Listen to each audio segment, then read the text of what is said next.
शेफाली ने 2004 में अपनी पहली शादी की मीत ब्रदर्स वाले हरमीत सिंह से।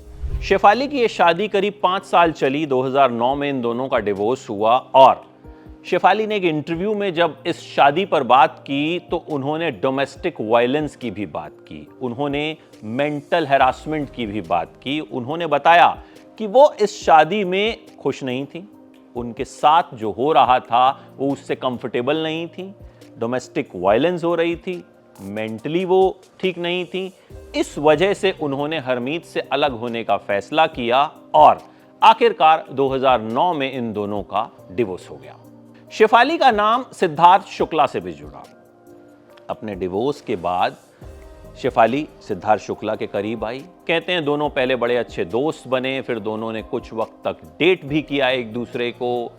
बिग बॉस 13 में भी दोनों की मुलाकात हुई, दोनों का रिश्ता वहां भी कुछ ऊपर नीचे दिखा, कुछ लड़ाइयां भी हुई, कुछ बातें भी दिखी, लेकिन अल्टीमेटली सिद्धार्थ शुक्ला के साथ उनका रिश्ता बहुत वक्त तक नहीं चला। दोनों अलग हो गए, लेकिन दोनों मैच्योर थे, दोनों समझदार थे और दोनों ने कभी भी कुछ उल्टा सीधा नहीं कहा। दोनों ने कभी भी पब्लिकली एक दूसरे पे कोई ऐसे एलिगेशंस नहीं लगाए जो शर्मनाक हों या फिर जिन एलिगेशंस के बाद एक दूसरे का चेहरा भी न देखा जा सके। शेफाली के ट्विटर हैंडल पर आखिरी पोस्ट सिद्धार्थ शुक्ला को ट्रिब्यूट देने वाली है। 2 सितंबर 2024 को उन्होंने सिद्धार्थ शुक्ला के साथ एक तस्वीर शेयर की और उन्हें ट्रिब्यूट दिया। इसके बाद शेफाली ने ट्विटर पे कुछ भी पोस्ट नहीं किया। वो ट्विटर पे बहुत ज्यादा एक्टिव नहीं रहती थी। सिद्धार्थ शुक्ला से रिश्ता खत्म होने के बाद शेफाली की मुलाकात पराग त्यागी से हुई। कॉमन फ्रेंड्स के जरिए दोनों मिले। लव एट फर्स्ट साइट बिल्कुल नहीं था। दोनों को लगा कि एक दूसरे के साथ इनकी वाइब्स जो हैं वो मैच कर रही हैं। दोनों मिलने लगे, डेट करने लगे। फिर दोनों ने फैसला किया कि हम लिव इन में रहेंगे। शेफाली ने अपने मम्मी पापा से कहा कि भाई मुझे 1 साल तक इस आदमी के साथ लिव इन में रहना है, मैं ये देखना चाहती हूं कि मैं इसके साथ रह सकती हूं या नहीं रह सकती। दोनों ने लिव इन में रहना शुरू किया।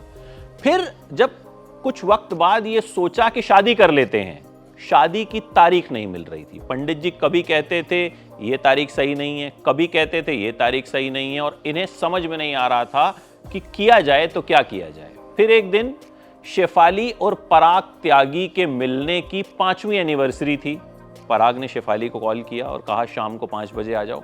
शेफाली वहां पहुंची।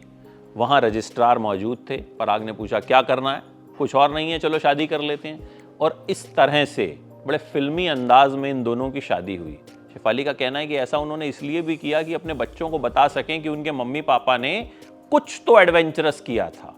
शेफाली चाहती थी कि जब हमारी 10वीं एनिवर्सरी हो तब हम धूमधाम से शादी करें, लेकिन ये ख्वाब अधूरा रह गया।